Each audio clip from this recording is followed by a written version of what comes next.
Good morning, my dear students. I hope that you all are fine. Okay, beta, today we are going to start our new chapter of civics, that is democracy in action.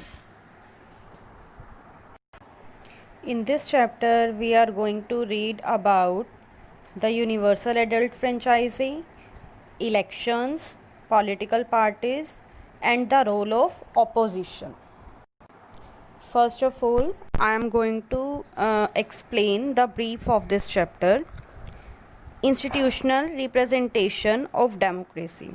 Universal adult franchise means that the right to vote is given to all adult citizens of a country without any discrimination on the basis of region, religion, caste, sex, property, language and educational qualification. Universal adult franchise का मतलब है right to vote.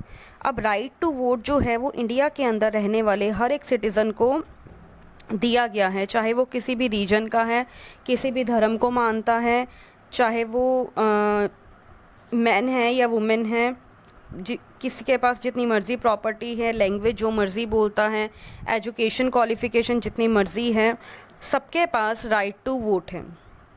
Next is elections. The Election Commission is an independent body entrusted with the responsibility of conducting free and fair elections in India. Elections को अच्छे से conduct करवाने के लिए election commission बनाई गई है. ये इलेक्शन कमीशन इंडिपेंडेंटली वर्क करती है और इंडिया के अंदर जो भी इलेक्शंस होते हैं उसको बड़े फेयर तरीके से ये कंडक्ट करवाती हैं. इलेक्शंस में पॉलिटिकल पार्टीज़ हैं. पॉलिटिकल पार्टीज़ भी दो तरह की हैं, national parties and regional parties. Next is news maker. TN. Session was a 10th chief election commissioner of India. TN. Session जो थे वो 10th चीफ इलेक्शन कमिश्नर थे इंडिया के. He is credited with ensuring one of the most transparent and efficient election process in the country. उनको ये credit मिला था कि उन्होंने अपने टाइम में बहुत ही ट्रांसपेरेंट और फेयर इलेक्शंस करवाए थे कंट्री के अंदर. He was awarded the Ramon Magsaysay Award in 1996 for largely ending the उन्होंने इंडिया के अंदर जो गलत तरीके से इलेक्शंस होते थे उस चीज़ को ख़त्म किया था. इसके लिए उन्हें 1996 में अवार्ड भी दिया गया था. Okay students, now we are going to read this chapter in detail. In India elections are conducted after every 5 years to form the government. India के अंदर गवर्नमेंट को बनाने के लिए हर 5 साल बाद जो होते हैं वो इलेक्शन करवाए जाते हैं. At that time of these elections various political parties campaign their candidates. इस टाइम पे अलग अलग जो पॉलिटिकल पार्टीज़ होती हैं वो अपने अलग अलग जो कैंडिडेट्स होते हैं उसको इलेक्शंस के लिए रेडी करती हैं. What are these campaigns and rally aimed at. इन कैंपेन्स का और रैलीज़ जो वो निकालते हैं उसका क्या एम होता है. Why is it necessary for the country to go for fresh general elections after every 5 years? अब ये जो हर 5 years के बाद जो इलेक्शंस करवाए जाते हैं उनकी क्यों नीड होती है, इन सब को हम इस चैप्टर में रीड करेंगे. Universal adult franchise. As stated in the previous chapter, democracy is based on universal adult franchise.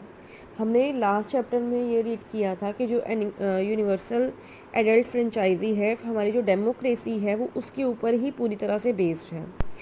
This means that the right to vote is given to all adult citizens of a country without any discrimination on the basis of region, religion, caste, sex, property, language और educational qualification.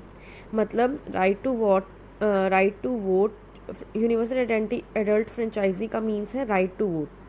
यहाँ के India के हर एक citizen को after 18 years के अंदर ये right मिल जाता है कि वो अपना इंडिपेंडेंटली वोट दे सकता है, चाहे वो किसी भी रीजन का हो, किसी भी रिलीजन का हो, कास्ट का हो, बॉय हो, गर्ल हो, हर एक ह्यूमन को यहाँ पे इक्वल राइट्स मिले हैं।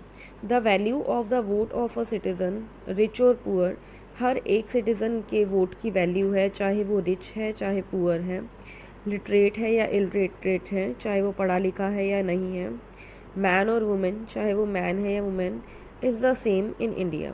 सब कुछ इंडिया के अंदर सेम है। यूनिवर्सल आइडेंटिफाइंचाइजी is the basis of representation at all levels of government. Universal disenfranchisement is the basis of representation at all levels of government. Government को रिप्रेजेंट करने के लिए यूनिवर्सल आइडेंटिफाइंचाइजी जो है वो बहुत इंपॉर्टेंट पार्ट है। All Indians citizens who have attained the age of 18 are given the right to vote. India का हर एक पर्सन जो 18 ईयर्स का है उसको राइट टू वोट मिल जाता है। Universal adult franchise follows the principle of one person one vote. Universal adult franchise one person one vote का फॉलो करती है, मतलब एक पर्सन एक ही वोट दे सकता है, which means that every citizen of India can cast only one vote during an election. The principle of one person one vote establish and ensure political equality. One person one vote जो है वो एक principal जो है वो establish करता है political equality का, मतलब सब इक्वल हैं, which in turn ensure a democratic government that is accountable to the people. अब वन पर्सन वन वोट का जो प्रिंसिपल है वो ये बताता है कि इंडिया के अंदर हर जगह पे जो पर्सन है, हर जगह पे जो सिटीज़न है वो सब इक्वल हैं, इसलिए वन पर्सन वन वोट दिया गया, मतलब एक पर्सन अपना एक ही वोट दे सकता है।